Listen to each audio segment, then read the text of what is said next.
You use this X right here to get the. Oh my gosh! I just drew on that. Hold on. You know what? I'm gonna search for a solution. Let's see, video, math. Maybe this guy can help me. There we go. Hey you. Hey. Do you think you could help me? I accidentally drew on the screen right here. I don't know what to do. No, a little bit farther down, right there.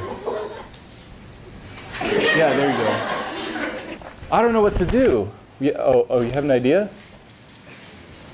Oh, okay. Yeah, all right. Okay, let me try that. Okay, go grab that for me. All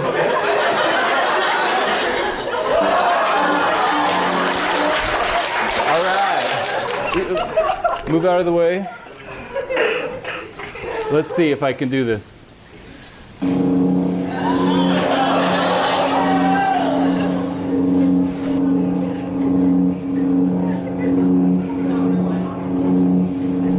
There we go.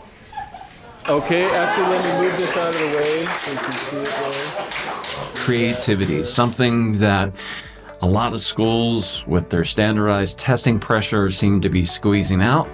Or maybe if you're a Russian teacher like myself, sometimes we get caught in a rut and we struggle with being more creative because we're in a nice, comfortable place. This episode's all about trying to keep that creative spark going, and it comes and goes in various phases for sure. So what I wanted for this episode was for us to think about our creativity in the classroom, and if it's there, great. If it's lost, here's some possible ways that maybe you can get it back.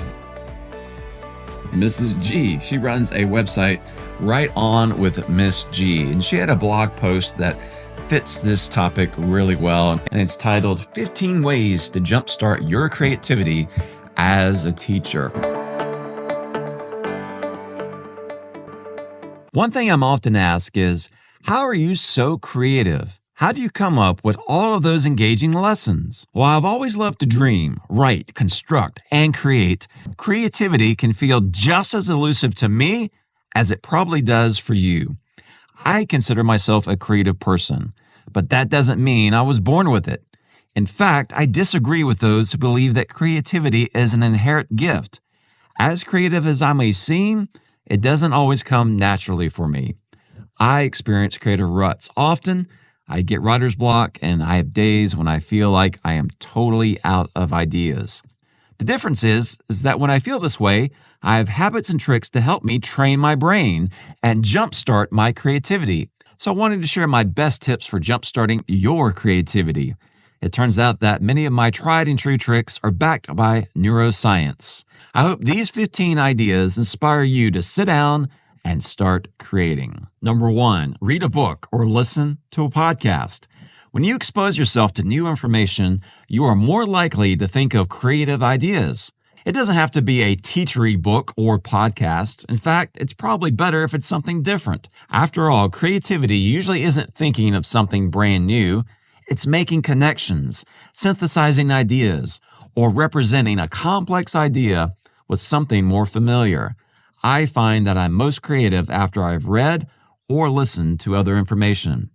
Whether it's a blessing or a curse, I could connect this to a lesson happens much more often when I'm regularly consuming information from books and podcasts. When I find myself in a creative rut, I simply take a break to read or listen to something. This will help you make new connections and lead to increased creativity. Number 2, exercise. Exercise is my go-to strategy when I'm feeling down or uninspired, because at the very least, I know it will improve my mood and make me feel better about myself. But according to a growing body of research on the hippocampus and its involvement in imagination, your brain on exercise may be more creative. Studies suggest that those who exercise regularly are more creative than their peers who don't.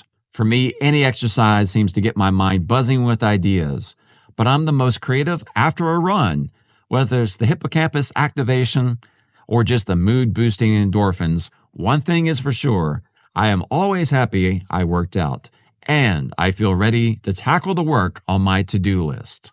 And I'm not a fitness coach, y'all, just a teacher who wants to be creative. Number 3, get outside. If you're searching your brain for creative ideas, you just might be looking in the wrong place. The answer may be outside. Various studies have shown that simply being out in nature can decrease stress, improve your mood, reduce attention fatigue, and boost creativity. If you can, try getting outside to walk during your prep period for a nice creative boosting break during the school day. At the very least, you'll get some much-needed peace, fresh air, and vitamin D, so you have nothing to lose. Even though I'm leaving the stack of papers to grade behind on my desk, I find that when I get outside for a little bit, I actually increase my productivity when I return to my work. It clears enough brain space for me to focus on a task or brainstorm new ideas. Next time you're in a rut, get outside to enjoy some fresh air, vitamin D, and a boost of creativity. Number 4, brain dump all of your ideas.